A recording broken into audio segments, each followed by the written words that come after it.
करेला, देखन करेला भैया देखन करेला। लागल जनकपुर में मेला हमारो मन देखन करेला, लागल जनकपुर में मेला हमारो मन देखन करेला। हरि बोल।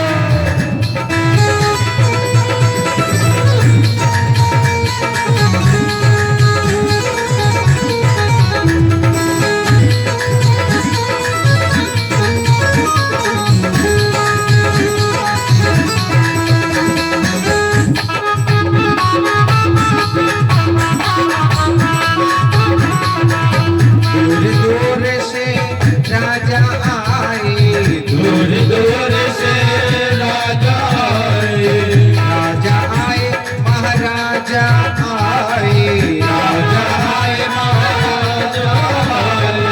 गुरु संग आए दोनों चेला हमारो मन देखन करेला, लागल जनकपुर में मेला हमारो मन देखन करेला। हरि बोल।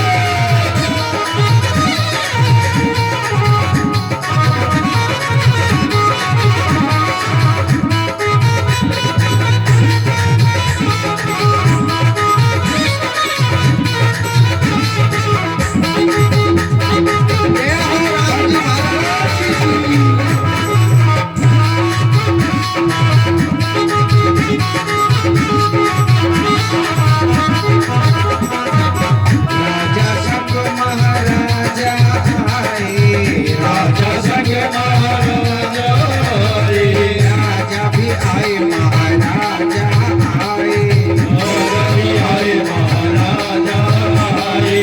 गुरु संग आए दोनों चेला हमारो मन देखन करेला, लागल जनकपुर में मेला हमारो मन देखन करेला। हरि बोल।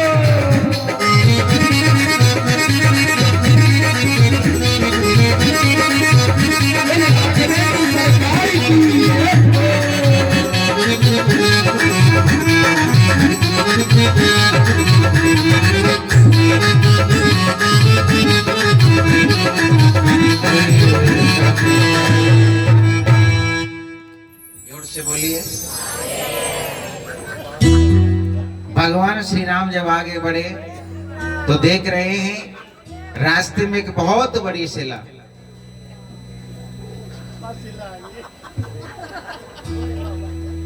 राम जी महाराज ने उस शिला को देखा और कहा कि गुरुजी एक बात बताइए, ये जो सामने शिला है ये क्या चीज है? तो गुरुजी ने बताया ये गौतम की नारी अहिल्या है, आपके चरणों की धूली चाहती है, भगवान इसको भी पवित्र करो, इसका भी उद्धार करो।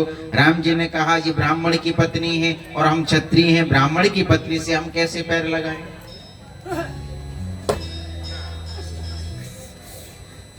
आज भगवान श्री राम ने कहा कि हम पैर नहीं लगा सकते। बोले महाराज आपको पैर लगाना ही पड़ेगा, क्योंकि बहुत समय से ये आपकी तपस्या कर रही है, भजन कर रही है, आज इसका उद्धार कर दो। भगवान ने पैर लगाया और आज अहिल्या का उद्धार कर दिया। भगवान श्री राम की छवि बड़ी प्यारी लग रही है, बड़ा प्यारा लागे, बड़ सोना लागे, बड़ा प्यारा लागे, बड़ सोना लागे, बड़ा प्यारा लागे, बड़ सोना लागे, बड़ा प्यारा लागे, बड़ा सोना लागे। हरे राम लला का मुखड़ा बड़ा प्यारा लागे, राम लला का अयोध्या बड़ा प्यारा लागे, बड़ा प्यारा लागे, बड़ा सोना लागे, बड़ा प्यारा लागे, बड़ा सोना लागे। राम राम राम सीता राम राम राम राजा राम राम राम सीता राम राम।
नंदन जो हनुमान न होते।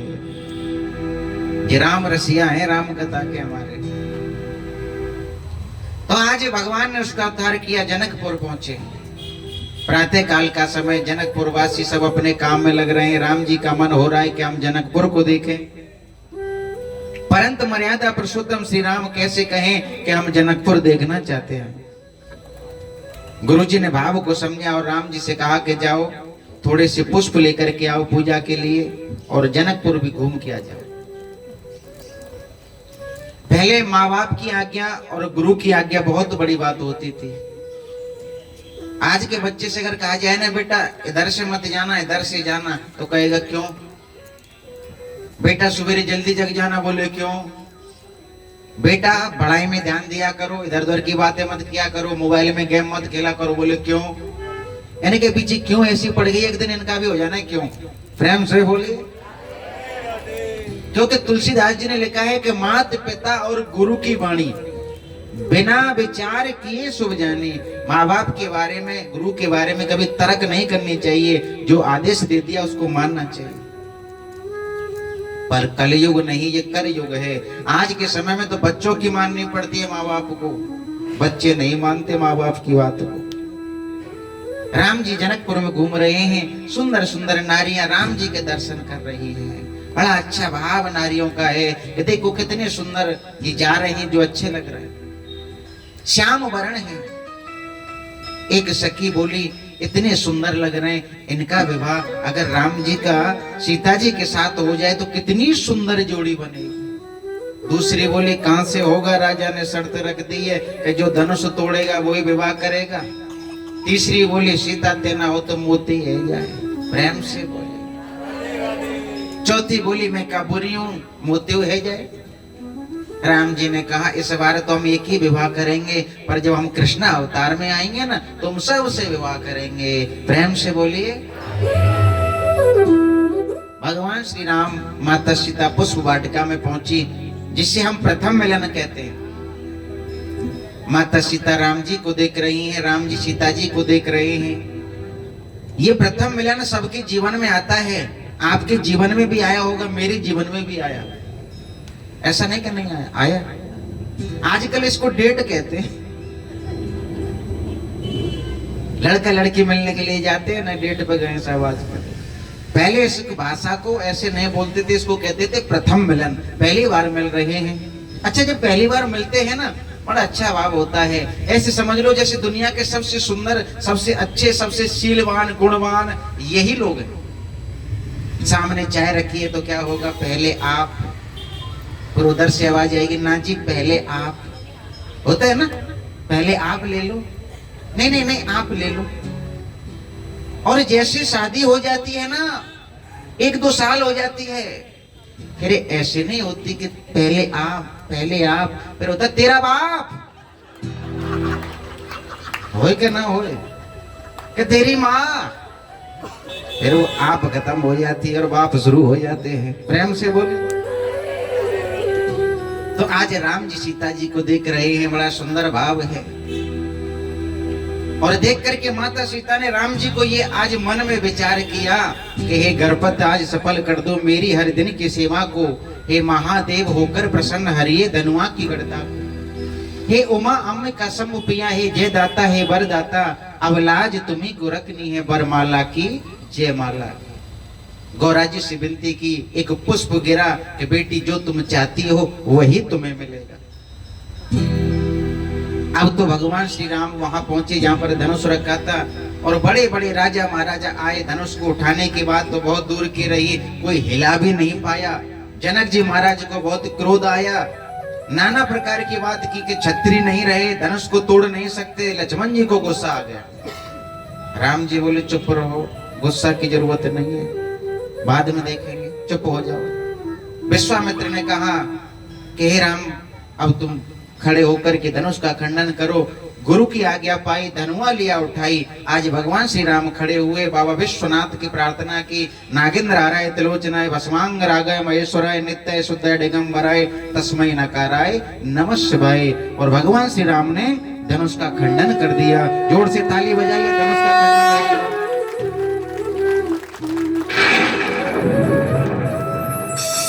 और महाराज जैसे धनुष टूटा तो परशुराम जी प्रकट हो गए कि किसने तोड़ा इस धनुष को, मेरे सामने आए, मेरे भरसा का शिकार बने। भगवान श्री राम आगे पहुंचे, लक्ष्मण जी से बहुत सारा संवाद हुआ परशुराम का, और परशुराम लक्ष्मण को मारने के लिए जब खड़े हुए तो राम जी आगे आ गए। शिव धनुष तोड़ने वाला कोई शिव का प्यारा होगा, जिसने ये अपराध किया वो दास तुम्हारा ही होगा। परशुराम ने जब राम जी को देखा तो कहा, पृथ्वी पर दो राम नहीं रह सकते, या तो तुम राम या फिर मैं राम। राम रमापति कर धन लेऊ, खेचो चाप मटे संदेहू। अगर तुम राम हो तो इस धनुष को चढ़ाओ। परशुराम ने अपना धनुष दिया, राम जी ने उसको चढ़ाया, और परशुराम जी शांत होकर अपने पहाड़ पे लौट गए। प्रेम से बोलिए, सब शांति हुई, राजा महाराजा सब शांत हो गए, घबरा रहे थे बेचारे। जब परशुराम जी आए थे ना, अच्छे अच्छे राजा साइडों में भाग गए थे डर के मारे। जनक जी महाराज भी शांत हो गए थे, कुछ बोल नहीं सकते उनके सामने। पहले जमाने में संत लोगों की बहुत चलती थी, आजकल तो बड़ी बड़ी बात होती है, पर पहले जमाने में आप जाओगे ना, शास्त्र को उठा के देख लो, जो बड़े बड़े राजा महाराजा होते थे उनकी पुत्रियों की शादी ऋषियों के साथ होती थी, कुटियाओं में जाती थी बड़ी बड़ी राजा महाराजाओं की पुत्री। आजकल तो न्यू के एसी चाहिए, तब कोई एसी ना मांगे, फिर तो जैसी हती वैसी रहे भाई। प्रेम से बोलिए। अब कल तो ये सिस्टम भी चल गया है कि शादी से पहले घर मकान भी चेक करके आ जाएं, बैंक बैलेंस भी चेक कर लें, नौकरी चेक कर लें, थोड़े दिनों की बात और बच्चे फिर पति चेक कर लेंगे। प्रेम से बोलिए। और वैसे तो चल ही रहा है शादी से पहले साथ रहने का चलन, चल ही गया कि 2-2 साल साथ रहती हैं, और उसमें शर्त होती है अगर तुम सही रहे और अच्छे लगे तो शादी करेंगे, नहीं तो तुम्हें तलाक दे देंगे। ये तो हो ही गया कलयुग में। अब प्रेम से बोलिए। अब इसको यहीं छोड़ते हैं और कथा की ओर बढ़ते हैं। सब शांत हुए, वरमाला का कार्यक्रम। माता सीता वरमाल लेकर के राम जी के आगे खड़ी हैं। अब राम जी महाराज, आपने देखे राम जी, अभी तो हमारे मोदी जी ने राम जी को बाल रूप में प्रकट करवाया है, पर वैसे जब राज तिलक हुआ था तो राम जी बड़े थे। तो उससे पहले जब विवाह हुआ तो विवाह का वर्णन आता है कि राम जी तो लंबे हैं और माता सीता छोटी हैं। अब सीता जी इशारा कर रही है, प्रभु झुक जाओ, मैं माला पहना दूं। बोले ना, हम नहीं झुकेंगे। बोले क्यों? बोले ससुराल में जो एक बार झुक जाए वह को जिंदगी भर झुक के रहना पड़े, इसलिए हम ना झुक रहे, सीधे खड़े। एक तो राम जी लंबे होते हैं, फिर आपने देखा हो मंदिर में उनका मुकुट और लंबा होता है। अब सीता जी कैसे माला पहनाए? तो सीता जी ने आज अपनी सहेलियों को भेजा जो राम जी की साली थी। और एक बात बताऊं, जाके ससुराल में साली होए ना, वो बड़ो भाग्यशाली होए। प्रेम से बोलिए। क्योंकि साली हो तो 4 चक्कर एक्स्ट्रा लगा दे ससुराल के, और साली ना हो तो जावे ना है। बोले वही है दोनों, माँ तो खाएंगे पापा जी और मम्मी जी, साली हो तो नहीं मजाक भी कर लेंगे। और एक बात कहते हैं कि भोजन में थाली, बाग में माली, कीर्तन में जो तुम बजाते ही नहीं हो। भोजन में थाली, बाग में माली, कीर्तन में ताली, और लड़ाई में वो तो पता ही होगी सब, गाली। और ससुराल में इनका बहुत बड़ा महत्व होता है। आज भगवान श्री राम की सालियां कह रही है राम जी झुक जाओ, बोले हम ना झुकेंगे। सालियों से मना कर दिया। विश्वामित्र से कहा आपके तो चेले हैं, आप बोल दो। बोले हम इन गृहस्थी के चक्कर में नहीं पड़ेंगे, हम राम जी से नहीं बोलेंगे कि आप झुक जाओ। जनक जी से कहा आप बोल दीजिए। श्री जनक जी महाराज ने कहा मर्यादा पुरुषोत्तम राम से मैं कहूं कि झुक जाओ, नहीं कहूंगा, चाहे बेटी का विवाह हो या ना हो, पर मैं नहीं कहूंगा। वो जमाने थे, वो महाराज जनक थे, वो राम थे। आजकल के जो ससुरों हैं वो तो माथु ही फोड़ दे दामाद को अगर कछु गड़बड़ कर दे तो, झुकेगो कैसे? नहीं झुक जा।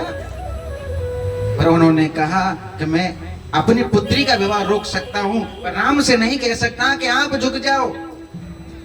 सब पीछे हट गए तो किसका नंबर आता है? माताओं का नंबर आया। और सब माताएं मिलकर राम जी के पास झुंड को झुंड बना के पहुंच गई, बड़ी बूढ़ी, और गा रही हैं कि झुक जइयो तनक रघुवीर लली मेरी छोटी सी, झुक जइयो तनक रघुवीर लली मेरी छोटी सी, छोटी सी मेरी वाली सी, छोटी सी मेरे वाली सी, झुक जइयो तनक रघुवीर लली मेरी छोटी सी, झुक जइयो तनक रघुवीर लली मेरी छोटी सी। हरि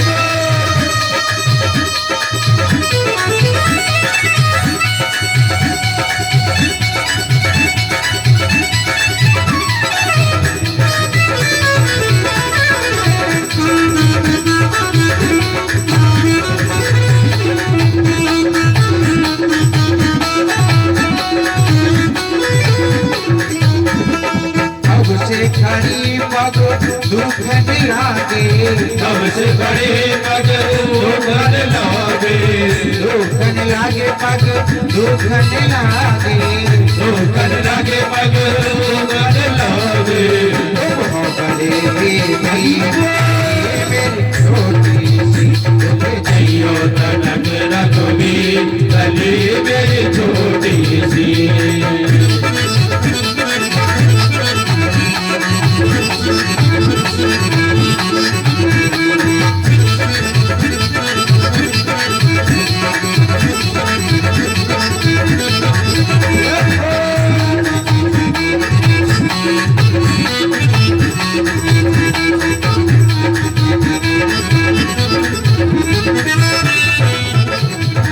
बात हमारी थोड़ी मानो, बात हमारे थोड़ी मानो, वरमाला की कर तैयारी, वरमाला की करो तैयारी, झुक तनक रघुवीर लली मेरी छोटी सी, झुक जइयो तनक रघुवीर मेरी छोटी सी।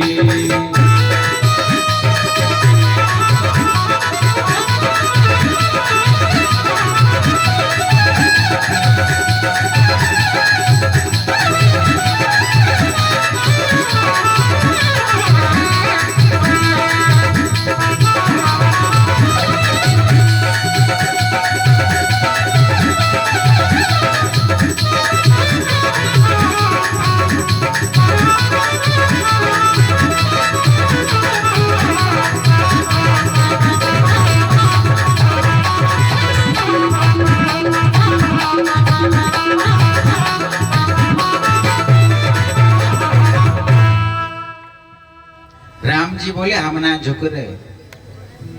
लो अब माता भी बेचारी कोशिश करके बैठ गई, पर राम जी ना झुके।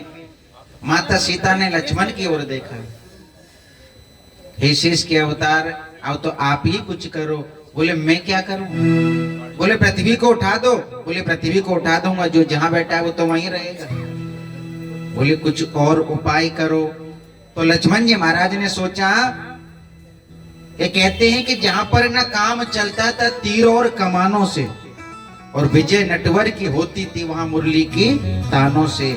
आज लक्ष्मण जी महाराज ने राम जी के चरणों में लंबे पड़ के साष्टांग दंडवत करने लगे, और तो तुम्हारे यहाँ के मैंने ढोक देने लगे, तो वो ढोक देने लगे। अच्छा, पहले जब वो प्रणाम करते थे तो 1-2 मिनट में खड़े हो जाते थे, अब तो समाधि लगा के पड़े। राम जी सोच रहे भैया को आज का है गए, प्रणाम करते करते समाधि लग गए, खड़े ना है रहे। अब सीता जी की तरफ देखा, लक्ष्मण जी की तरफ देखा, दोनों आपसे इशारे कर रहे थे कि रघुनाथ जी समझ गए दोनों की बात को, और सर नीचा करके उठाने लगे अपने ही भ्रात को। जैसे ही राम जी ने अपने भाई को लक्ष्मण को उठाया, सर नीचे किया, लक्ष्मण जी ने इशारा किया, दूसरा मौका नहीं मिलेगा, डाल दो। तुरंत माला डाल दी। जोर से ताली बजाइए, बोले राघवेंद्र सरकार के, सीताराम जी महाराज के।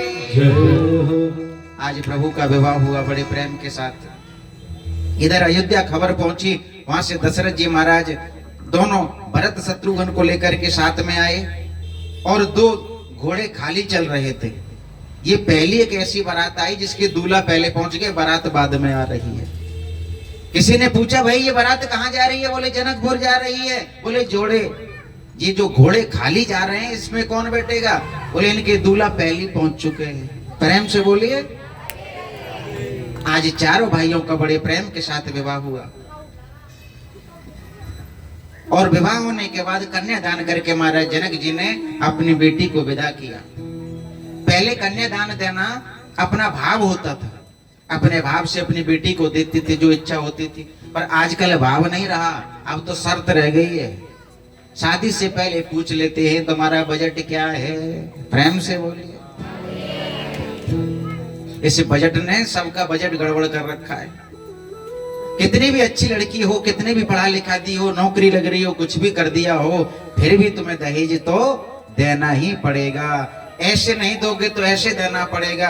और लेने वाले क्या कहते हैं, हमें क्या दे रहे हो? अपनी बेटी को दे रहे हो। कार दे रहे हो तो बेटी को दे रहे हो, टीवी दे रहे हो तो बेटी को दे रहे हो। अच्छा वो टीवी खाली बेटी देखेगी? तुम थोड़े आंख बंद कर लोगे? बेटी को तो नंबर ही ना आवे, सासू माँ रिमोट लेके बैठी रहे।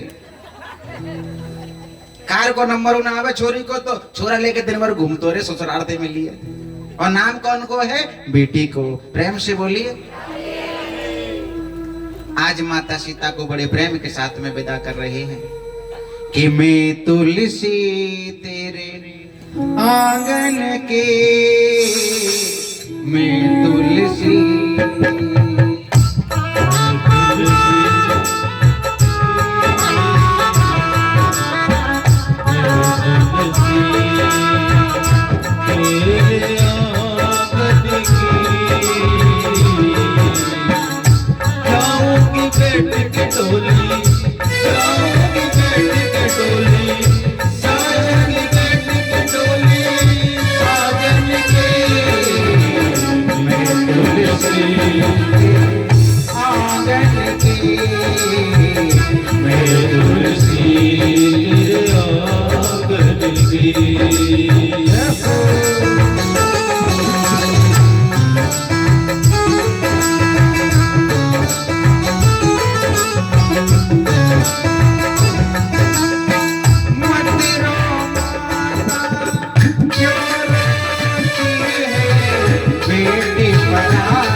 आज बारात को लेके अयोध्या में पहुंचे।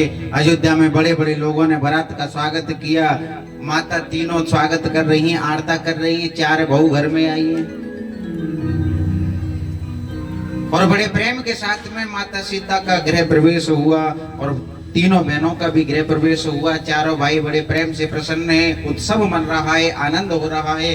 कुछ समय बीत जाने के बाद महाराज दशरथ को ऐसा मन में आया कि अब तो राम का राज तिलक कर देना चाहिए।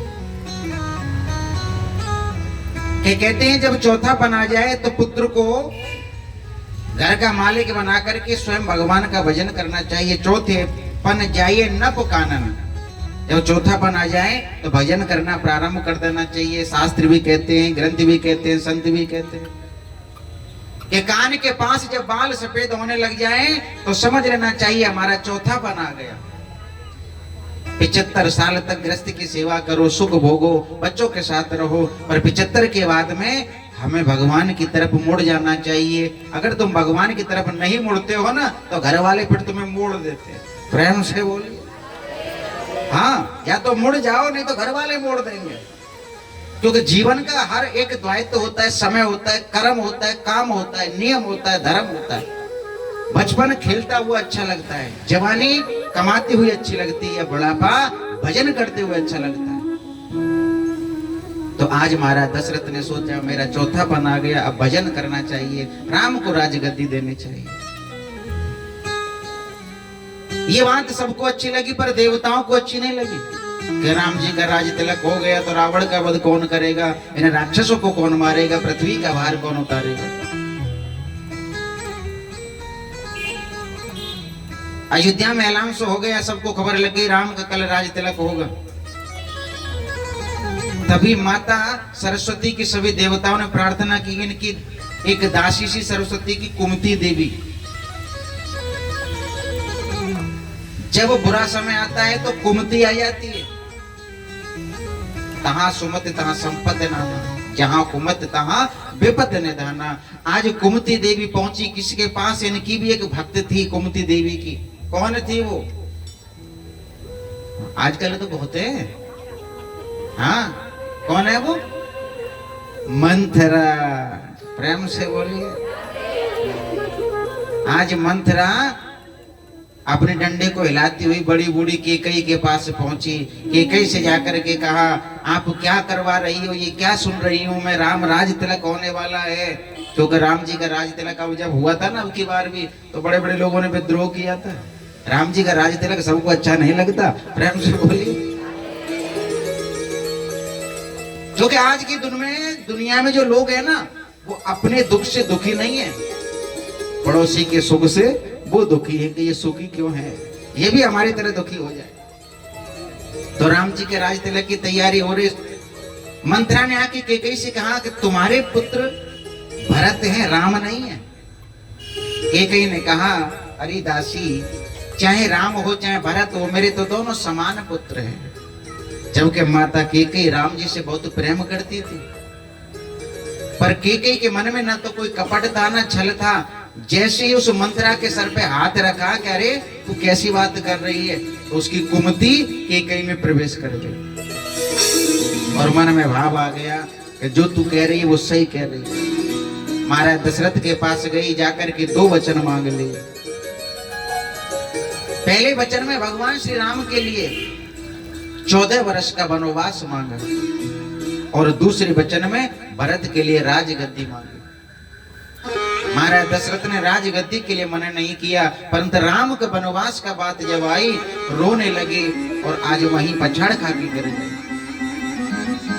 गए। मेरा राज ले ले, ये पाट ले ले, धन दौलत ले ले, सब कुछ ले ले, परंतु मेरे राम को मुझसे दूर मत कर।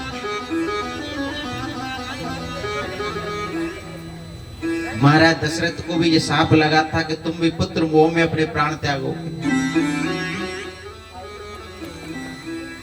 आज दशरथ रो रहे हैं, राम जी को पता लगी। राम जी महाराज महलों में पहुंचे, जाकर के पता लगाया कि माता ने ये बात कही है, पिता चाहते हैं कि तुम 14 वर्ष वन में जाओ। राम जी ने कोई सवाल नहीं किया। पुत्र वही होता है जो सवाल ना करे।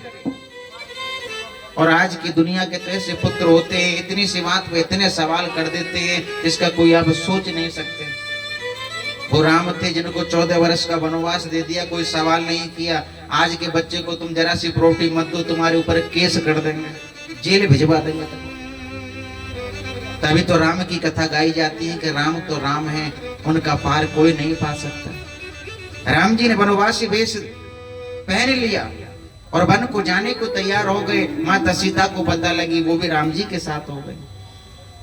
कि जिय बिन देह नदी बिन वारी, तैसे ही नाथ पुरुष बिन नारी। हे प्रभु, जहाँ आप हैं वही मेरे राज्य है, आपके बगैर मैं कैसे रह सकती हूँ। और वैसे भी आपने वचन दिया है कि 14 वर्ष वन में जाओगे, तो शादी के बाद आधा शरीर पत्नी का हो जाता है, तो आधे शरीर से जाओगे। राम जी बोले तुम भी साथ आ जाओ। लक्ष्मण जी महाराज बोले मैं भी चलूंगा। बोले माँ से आज्ञा लेके आओ। माँ से आज्ञा लेके लक्ष्मण जी महाराज भी आज साथ में चल दिए। और महाराज दशरथ ने सुमंत को बुलाया और रथ सजा करके राम जी को कहा कि 14 दिन जंगल में घुमा करके वापस ले आना। सारे पुरवासी रो रहे हैं, राम जी के रथ के पीछे पीछे जा रहे हैं। राम जी को कह रहे प्रभु रुक जाओ, प्रभु मत जाओ, प्रभु मत जाओ। कि ना जा रे राम अब तू ना जा, ना जा, ना जा रे मेरे राम, ना जा रे मेरे राम।